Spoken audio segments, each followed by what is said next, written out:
انسان پر اس کا ماحول بہت افیکٹ کرتا ہے. وہ اس ماحول سے باہر نکل ہی نہیں پاتا، اور اگر کوئی صحیح بات بتائی جائے تو وہ اسے ایکسیپٹ نہیں کر سکتا. Welcome to day 11 of understanding Quran journey with می.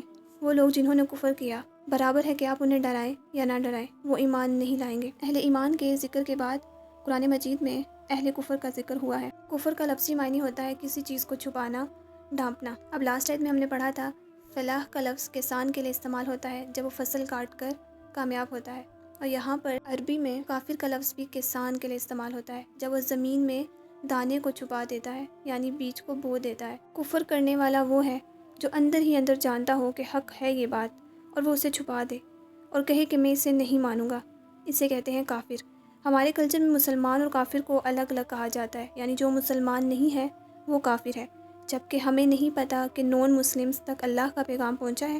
انہوں نے حق کو سمجھا ہے، حق کو پہچانا ہے. اگر انہوں نے حق کو نہیں پہچانا اور نہ ہی سمجھا، وہ کافر کیسے ہوئے؟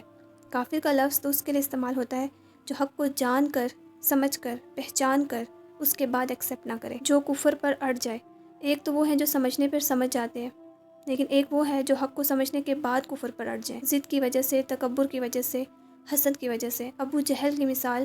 قرآن کی روح سے یہ بات ادب کے خلاف ہے کہ کسی کو بھی کافر بول دیا جائے. شکر کا اپوزٹ بھی کفر ہے، یعنی کسی نعمت کا انکار کرنا.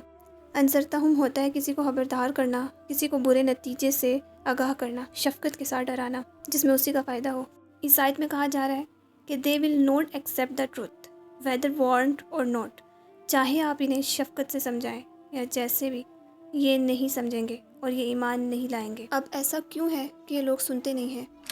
انسان پر اس کا ماحول بہت افیکٹ کرتا ہے، کیونکہ اس ماحول میں اس کی ڈیزائرز، انٹرسٹ اور شوق انوالو ہوتے ہیں، اور باقی سب کو اس کنٹری سمجھتا ہے. وہ اس ماحول کا عادی بن چکا ہوتا ہے. اس کی فیملی، اس کے فرینڈز سٹارٹنگ سے وہی کرتے آتے ہیں جو حق کے خلاف ہوتا ہے. اس سے یہ خوف ہوتا ہے اگر میں نے سنا تو میں بڑی مشکل میں پڑ جاؤں گا، لوگ کیا کہیں گے، اور وہ دوبارہ واپس اسی انوائرمنٹ میں بند ہو جاتا ہے.